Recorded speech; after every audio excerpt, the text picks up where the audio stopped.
Assalamu alaikum, I'm Aisha and you're watching Samaa News. Here are today's headlines. Iran's supreme leader Mojtaba Khamenei has called for legal action against the United States and Israel over what he described as war crimes committed against Iran. In a message issued during Judiciary Week, Khamenei urged Iranian authorities to pursue the matter in both domestic and international courts. He also called for judicial reforms, saying the public should see practical improvements in justice, transparency, and anti-corruption efforts. Khamenei added that a stronger judiciary would help reinforce public confidence in Iran's legal system. Iranian Foreign Minister Abbas Araghchi says the Strait of Hormuz will remain under Iran's full oversight during the next 30 days, as efforts continue to implement the memorandum of understanding signed with the United States. Speaking during a visit to Iraq, Araghchi said Iran has briefed regional partners on the agreement and stressed that any unilateral action or outside intervention in the strategic waterway could delay its full reopening and increase regional tensions.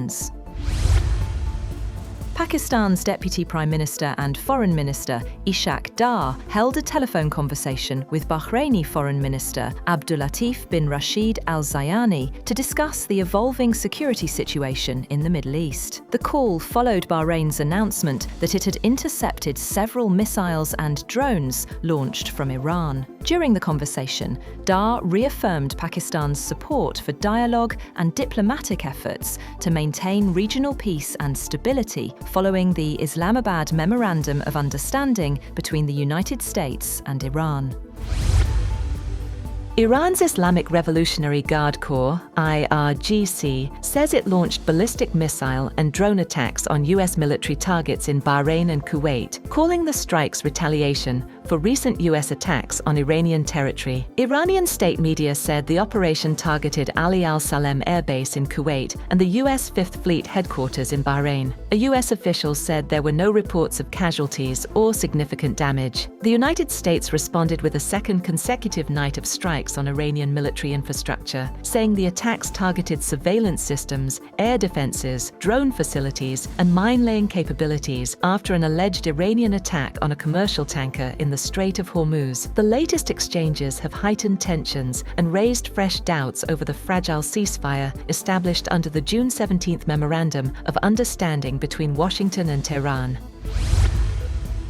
U.S. President Donald Trump says that American forces struck Iranian missile and drone storage sites, along with coastal radar facilities, accusing Tehran of repeatedly violating the ceasefire agreement. In a post on Truth Social, Trump warned the United States could be forced to militarily complete the job if Iran continues its actions, adding that the Islamic Republic will no longer exist if further military intervention becomes necessary.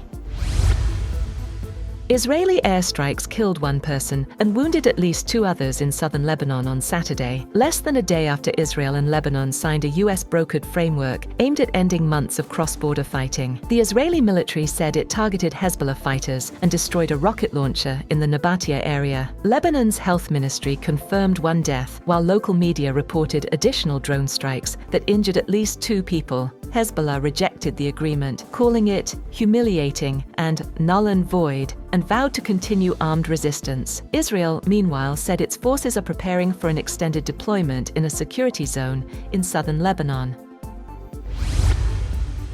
Israel's Defense Minister Israel Katz has said that the Israeli forces have been instructed to prepare for an extended stay in the security zone occupied by the Israeli military in southern Lebanon. Katz has said that he and Prime Minister Benjamin Netanyahu have directed the military to maintain its presence despite a US-brokered framework with Lebanon aimed at ending hostilities and transferring control of the area to the Lebanese army.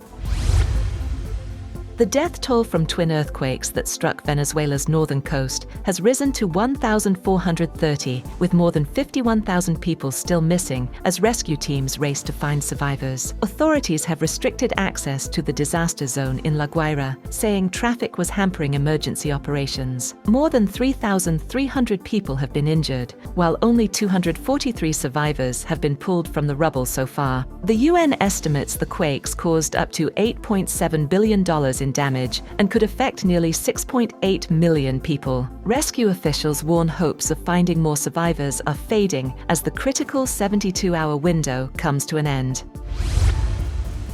The UAE has strongly condemned reported Iranian drone attacks on Bahrain, calling them a flagrant violation of the country's sovereignty and a threat to its security and stability. In a statement, the Ministry of Foreign Affairs denounced the attacks in the strongest terms and reaffirmed the UAE's support for Bahrain. Gulf Cooperation Council, GCC Secretary-General Jassem Mohammed al-Budaiwi has also condemned the alleged Iranian attacks targeting Bahraini territory. A record-breaking heatwave continues to grip Europe, with temperatures expected to reach 40 degrees Celsius in several regions as extreme weather spreads across the continent. French health authorities say the heatwave has already caused around 1,000 excess deaths, with most victims reported to be elderly. Officials have warned the death toll is likely to rise as more data becomes available from hospitals, care facilities, and private homes. Authorities across Europe are urging residents to take precautions as heat alerts remain in effect. That's all for now. For more updates, visit www.samaa.tv.